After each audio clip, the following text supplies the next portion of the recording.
എല്ലാവർക്കും നമ്മളെ ഇഷ്ടപ്പെടണമെന്ന ആഗ്രഹം കൊണ്ടാണ് നമ്മൾ പലപ്പോഴും നമ്മുടെ സ്വപ്നങ്ങൾ വേണ്ടെന്ന് വെക്കുന്നത്.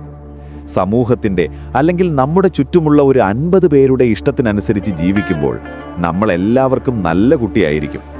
പക്ഷെ അവിടെ ഒരു കുഴപ്പമുണ്ട്.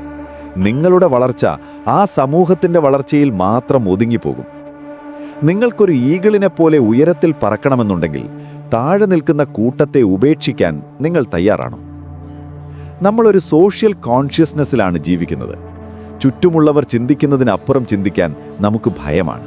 കാരണം വ്യത്യസ്തനായി ചിന്തിച്ചാൽ നിങ്ങൾ ഒറ്റപ്പെടും. നിങ്ങൾ പുതിയൊരു ബിസിനസ് തുടങ്ങാനോ പുതിയൊരു ശീലം വളർത്താനോ ശ്രമിക്കുമ്പോൾ ആദ്യം കേൾക്കുന്നത് പരിഹാസമായിരിക്കും. ഇവൻ എന്തിൻ്റെ കേടാണ്, ഇവന് ഭയങ്കര ഈഗോയാണ് എന്നൊക്കെ ആളുകൾ പറഞ്ഞു തുടങ്ങും. ഈ ഘട്ടത്തിൽ പലരും പേടിച്ച് പഴയ കൂട്ടത്തിലേക്ക് തന്നെ മടങ്ങിപ്പോകും.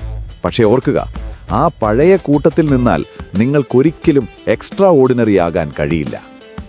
നിങ്ങൾ മാറാൻ തീരുമാനിക്കുമ്പോൾ നിങ്ങളുടെ പഴയ സുഹൃത്തുക്കൾ നിങ്ങളെ ഉപേക്ഷിച്ചേക്കാം, അല്ലെങ്കിൽ നിങ്ങൾക്ക് അവരെ ഉപേക്ഷിക്കേണ്ടി വരും.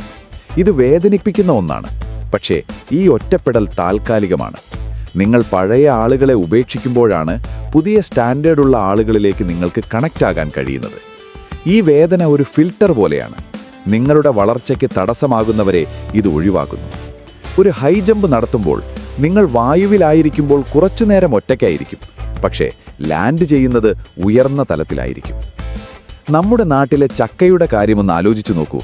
അതിൻ്റെ പുറത്ത് മുള്ളുകളാണ്. അത് മുറിച്ചെടുക്കാൻ പ്രയാസമാണ്. കയ്യിൽ പശയാകും. ഒരുപാട് കഷ്ടപ്പെടണം അതിനുള്ളിലെ ചുളയെടുക്കാൻ. ജീവിതത്തിലെ വലിയ വിജയങ്ങളും ഇതുപോലെയാണ്. പുറമേ കാണുന്ന മുള്ളും പശയും കണ്ട് പേടിച്ചാൽ നിങ്ങൾക്കൊരിക്കലും ആ മധുരം ആസ്വദിക്കാനാകില്ല. കഷ്ടപ്പാടുകൾക്കും ഒറ്റപ്പെടലിനും അപ്പുറത്താണ് ജീവിതത്തിലെ ഏറ്റവും വലിയ സന്തോഷങ്ങളിരിക്കുന്നത്.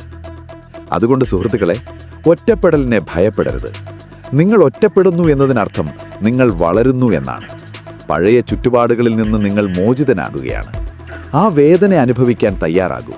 കാരണം ആ വേദനയ്ക്കപ്പുറത്താണ് നിങ്ങൾ സ്വപ്നം കണ്ട ആ പുതിയ ജീവിതം. ഈ മാറ്റത്തിന് നിങ്ങൾ തയ്യാറാണോ? എങ്കിൽ ഇന്ന് തന്നെ ആ ആദ്യ ചുവട് വയ്ക്കൂ.